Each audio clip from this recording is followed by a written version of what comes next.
Namaskar. Namaskar. So today's topic is cosmology.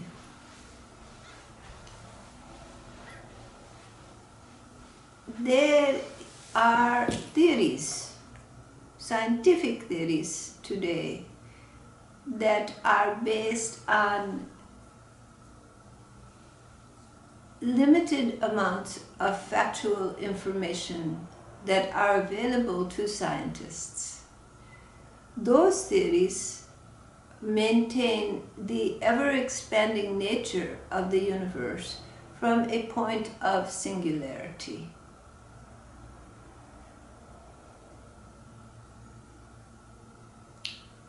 That point of singularity is an explosion into creation, into the material universe. And from that material universe, the development of life forms and innumerable different expressions of creation.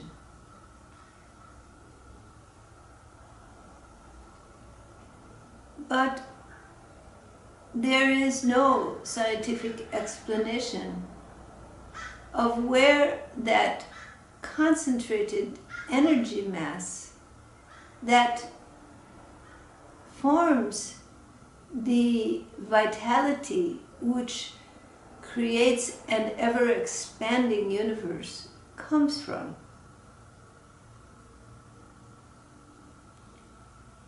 In the theory of Brahma Chakra, the cycle of manifestation of Brahma,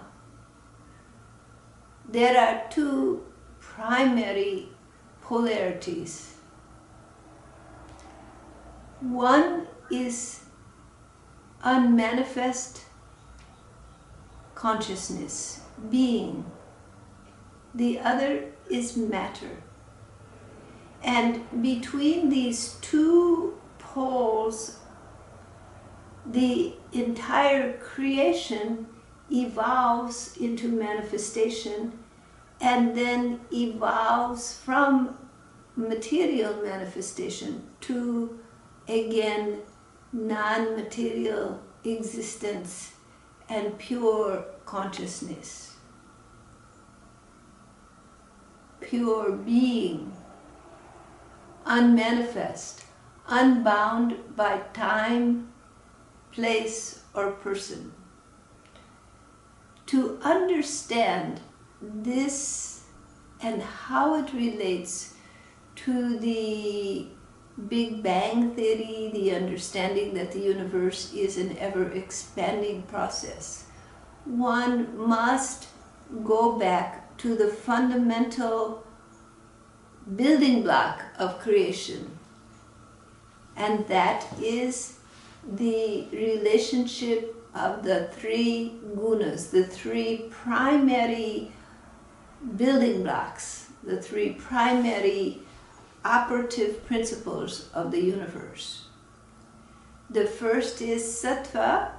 Sattva, as you know, is sentient principle, that which has subtle waves of energy and is highest in the concentration of consciousness, lowest in the matter. It is that principle which moves towards consciousness or from consciousness, but contains more consciousness, less matter. Then there is rajas, the principle of movement, of dynamism, and this principle, this operative principle in the universe, creates motion, creates movement, so that there is a movement between these two polarities of the material universe and the unmanifest universe. And then there is tamas, which binds which is a binding process, a static principle, which binds consciousness ever and ever more tightly to move towards matter. So tamas binds consciousness to move towards matter, but it cannot move towards matter without rajas. So rajas, the operative force of movement, moves matter in this ever-binding process towards matter. And then rajas comes into play to disrupt tamas and move it towards sattva, which again with the play of rajas moves ever subtler and subtler manifestation until there is no manifestation at all, and it has moved into the unmanifest.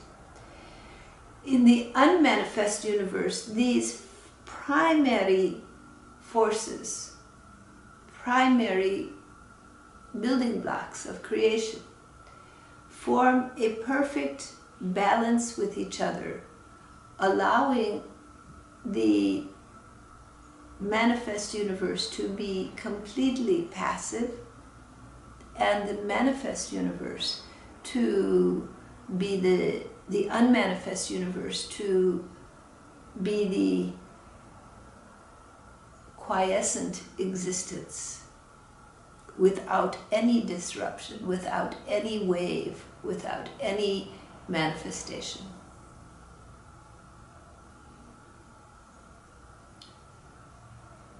And in the theory of Brahmachakra, this quiescent, unmanifest existence begins to awaken and forms the sattvic principle and begins to move a subtle realm, very, very subtle realm of creation. But as the waves deepen, as rajas begins to awaken and come into play, the moment one of these three primary principles is in play, the others naturally begin to come into play. There is a natural relationship of activity that starts as sattva comes into play and rajas immediately starts to awaken, and motion, activity occurs. First very subtle, becoming increasingly expressive, until there is the development of mind, cosmic mind, mental activity. And this you must remember. The first development is mental activity. Mental activity in the cosmic level. This cosmic, self-aware mental activity. I exist. This sense of existence comes into the cosmos, awareness of its own existence. Because in the pure state of nirguna Brahma, without the manifestation of the gunas, these three primary building blocks, Brahma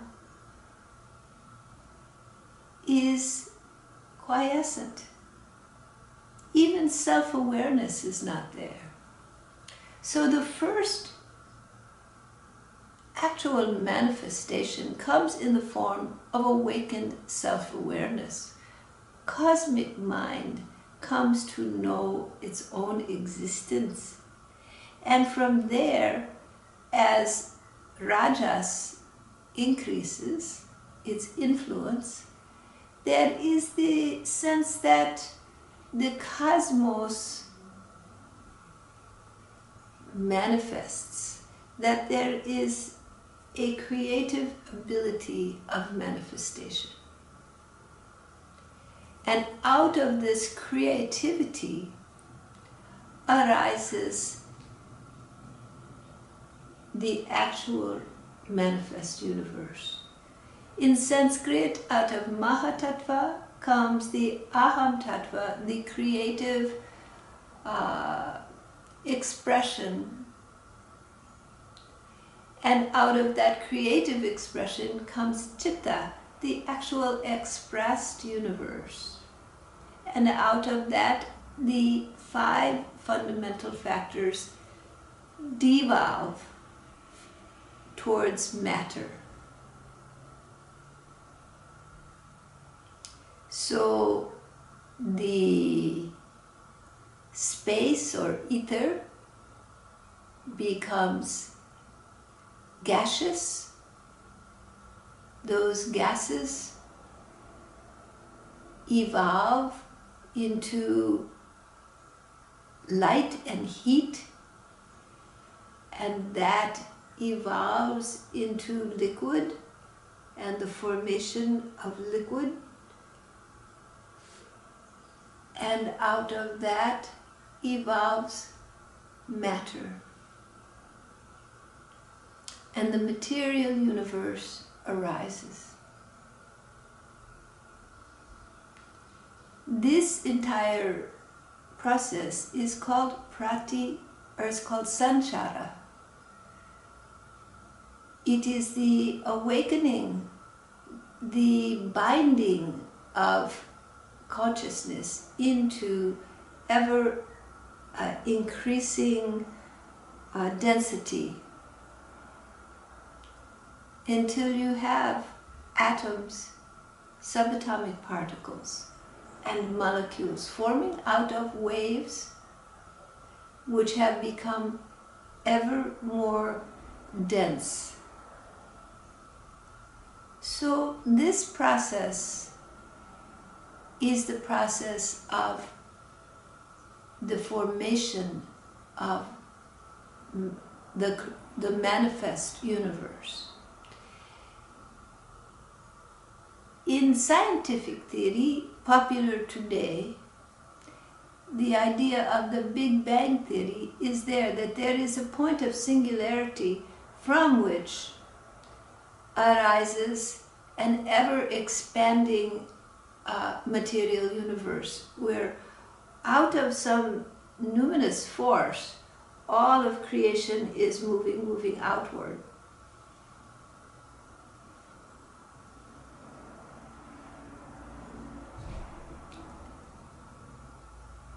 But where is outward? Outward assumes there is an inward, and there is a directional flow. And outward into what? There must be something existing to move outward into.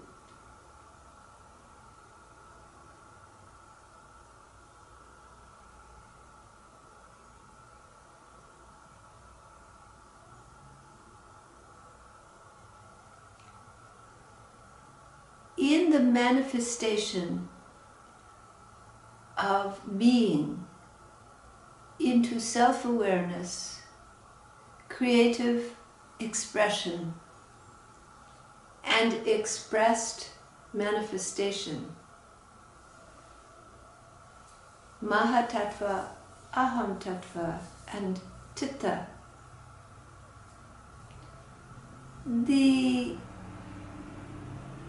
time-space continuum is formed. In the unmanifest state of beingness, there is no time, there is no space.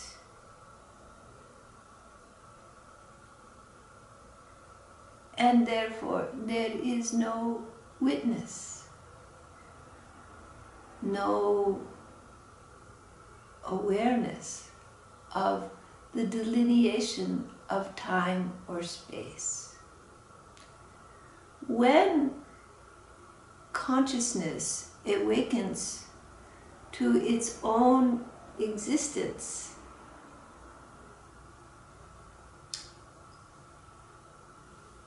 when it begins to have awakening of the gunas, it becomes what we call mind,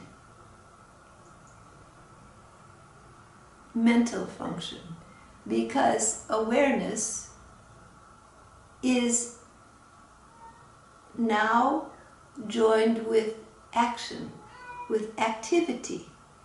And so the witnessing entity, the witnessing consciousness, begins to experience movement. And as movement occurs, time comes into existence, because now you have awareness witnessing movement. Movement means there is a movement from A to B. So in that there is an A and a B. Something moves from one place to another, from one state of existence to another. When there is movement, there is time. And there is also space. So now you have this triangular relationship again. Time, space, and witnessing awareness, consciousness. Somebody, something must know there is a time and a space. Without the knower, the existence of time and space do not stabilize. So again, the gunas come into play. Sattva, rajas, and tamas. In this subtle relationship of witness, time, and space. You will find operative principles of the universe repeat themselves again and again and again in multiple levels. When these three have an essential relationship, that relationship can move. When their existence is in a formation, that formation changes. And part of the change of the 5 elemental stratums is the movement of time, space, and causality, or consciousness. And as it moves,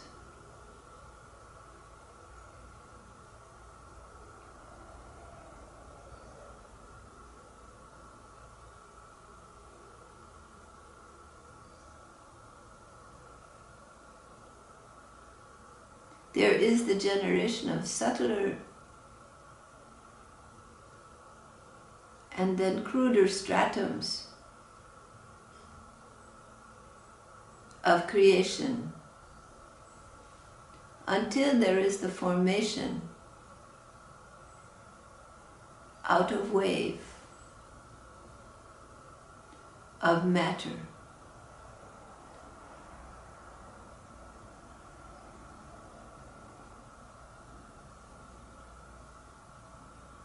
With this material formation,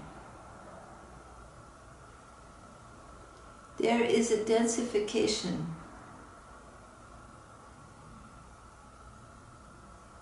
of energy.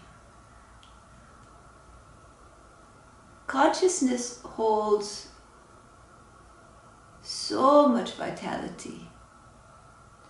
When through the gunas it is molded into energy, it is already dense, it is already concentrated.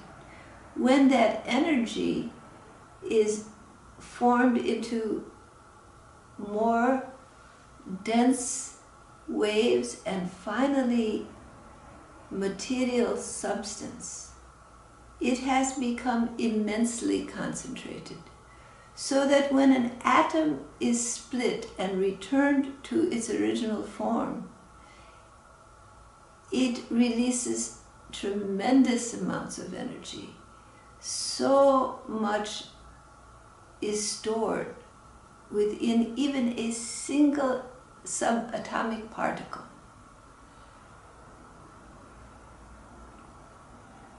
That the consequence of even a single atom returning to its to a subtler form, not its original form, but a subtler form, releases huge, huge amounts of energy. And within that energy, there is again huge amounts of consciousness, huge amounts of subtler energy that cannot be measured in those same scopes. So needless to say, as the material universe forms, there is a tremendous pressure applied in the formation of consciousness into matter. These two poles are like two poles of a magnet. They repel and attract.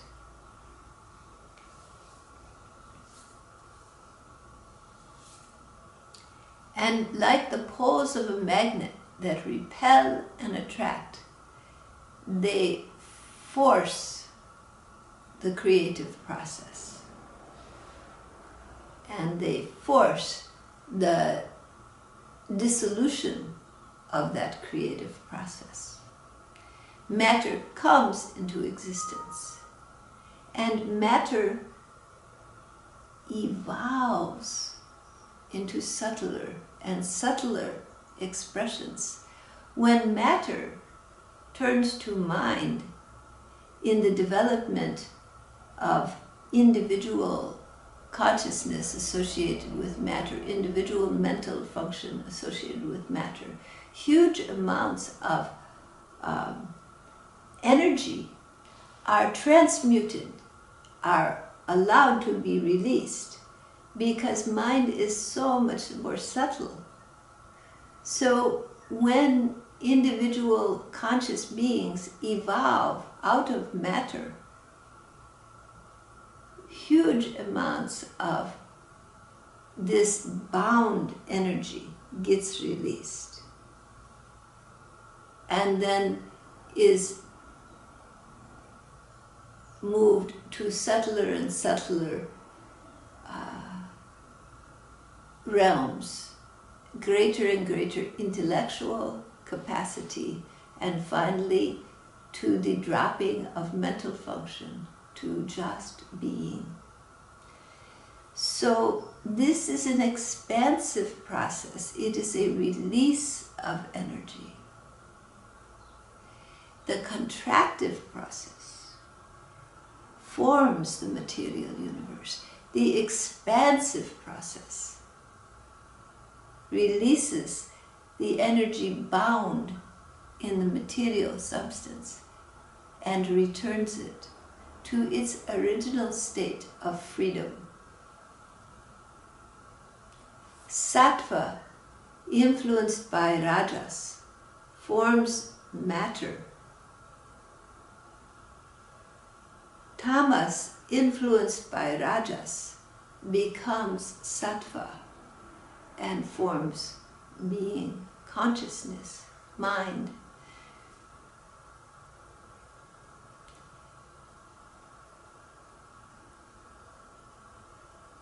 So in these theories of today in science, they see the universe as ever in an expanding process. And that is the truth.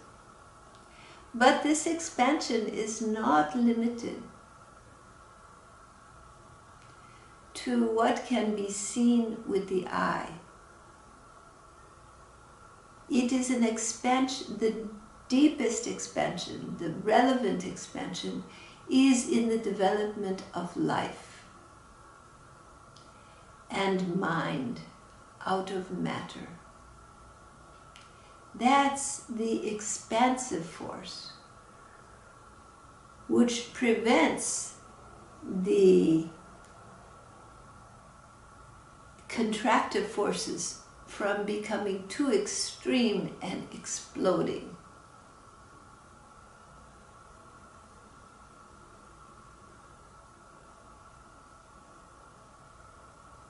In this generation,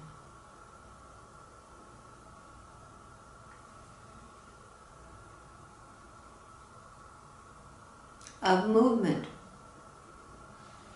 from the crude to the subtle, fueled by the magnetic relationship of opposites, being, consciousness, matter.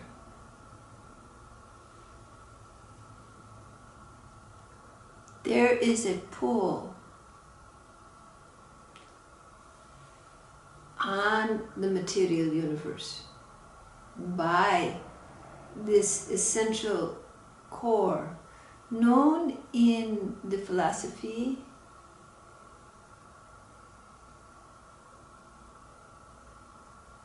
as the cosmic nucleus, Purushottama. There is a pull. That nucleus creates a kind of essential pull. All is pulled towards its essential beingness, its essential elemental, essential nature.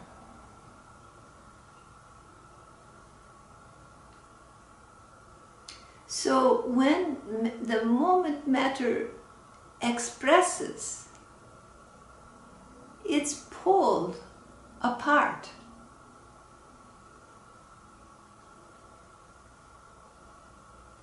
Where is matter going? Where can it go? There is nowhere to go.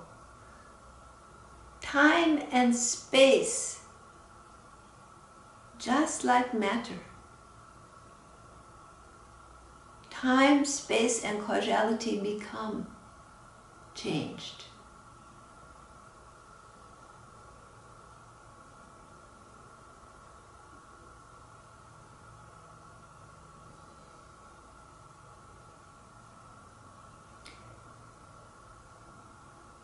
When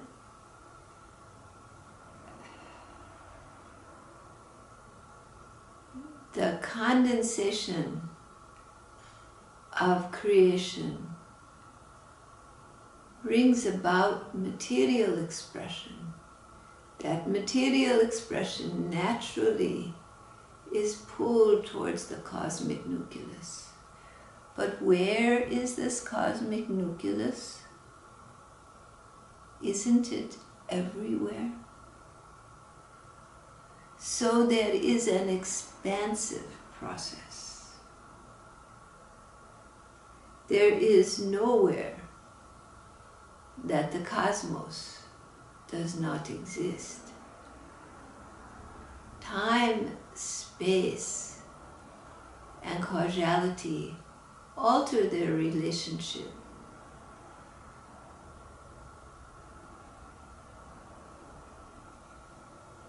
Causing an ever subtler manifestation of existence.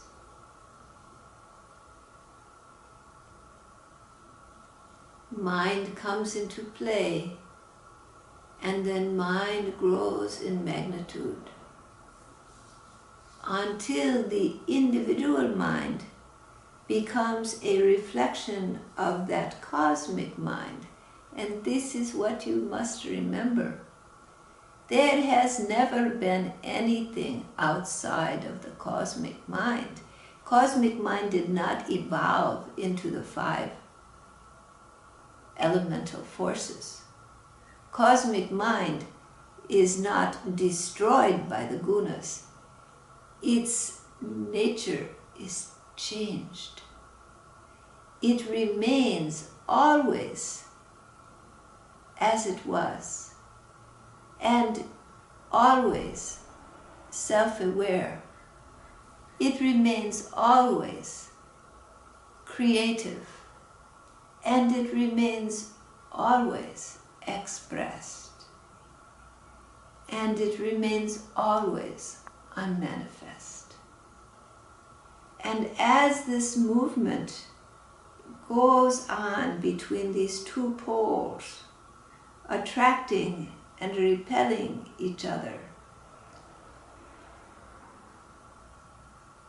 we call this magnetic force, the attraction and the repellent. And it appears that there is a beginning and an end.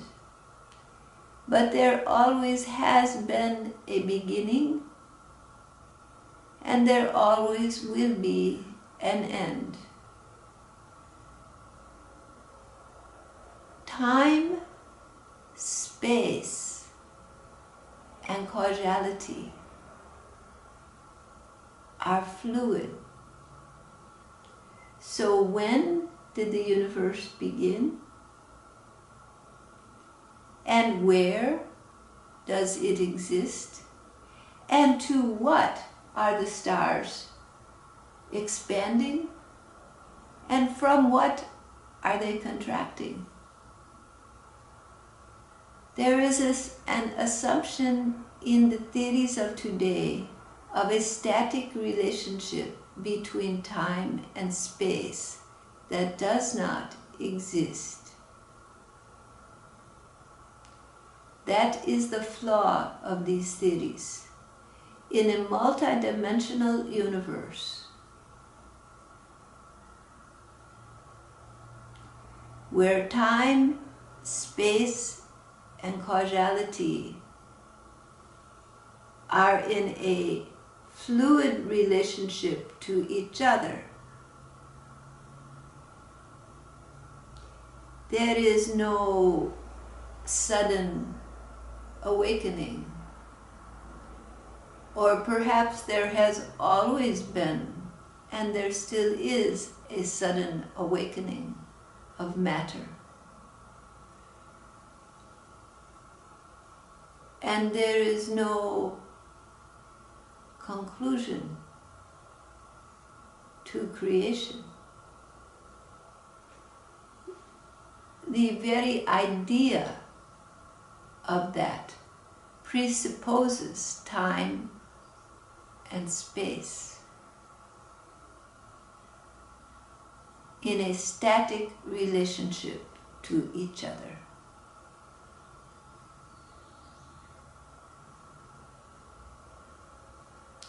That does not exist.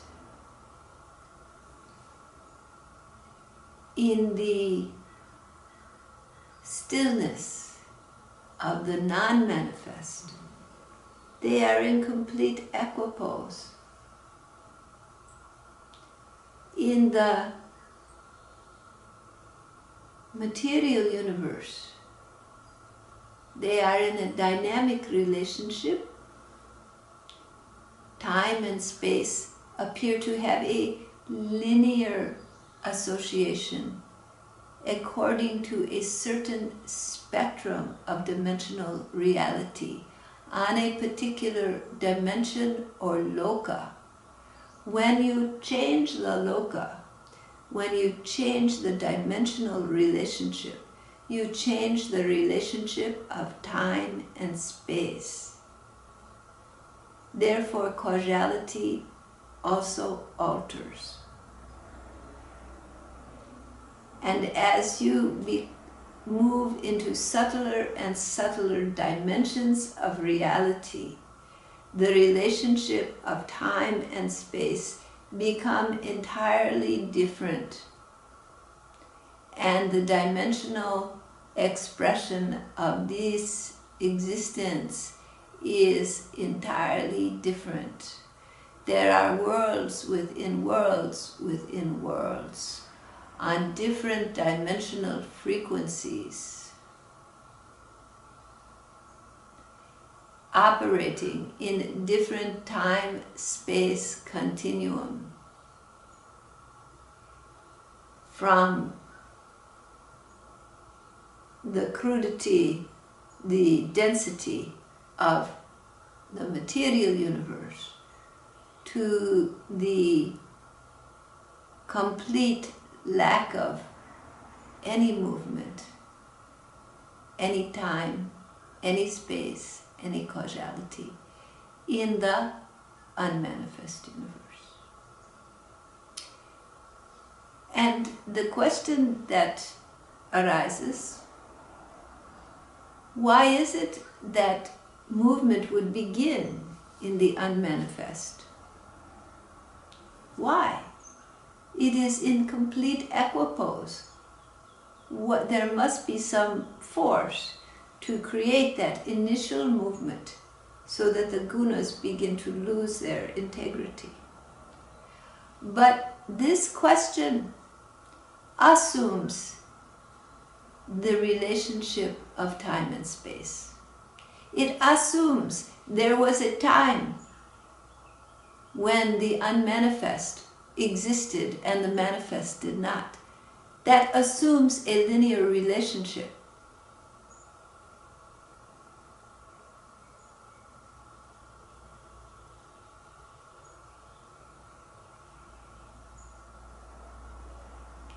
That does not exist.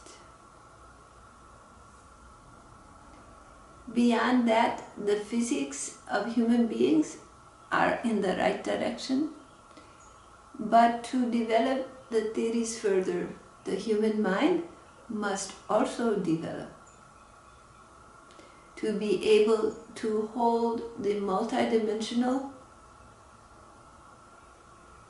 holistic relationship of the universe in all its subtleties and stratums of existence. Right now it is a mystery to human beings. Only a few hundred years ago it was magic. Now it is mystery, unsolved puzzles, pieces that don't fit together. How do you explain? Questioning minds that try to solve, growing minds.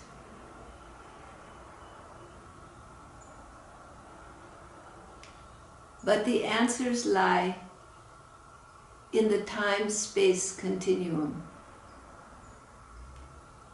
and the multifaceted, multidimensional nature of the cosmos.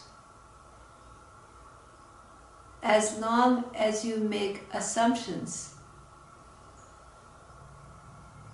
in this time-space continuum in which the human mind abides, it is like saying the earth is flat and the sun revolves around the earth.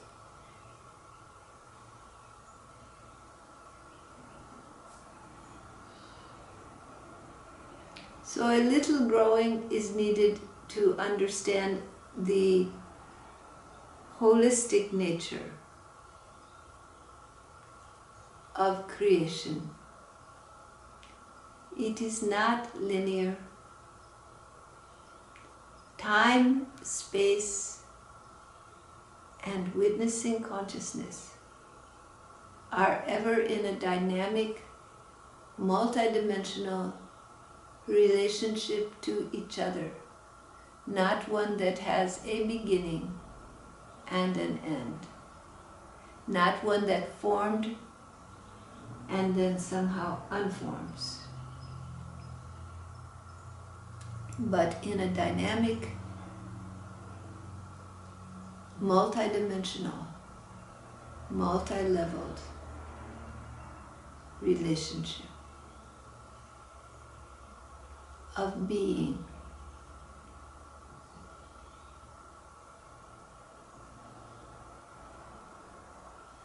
Are there any questions?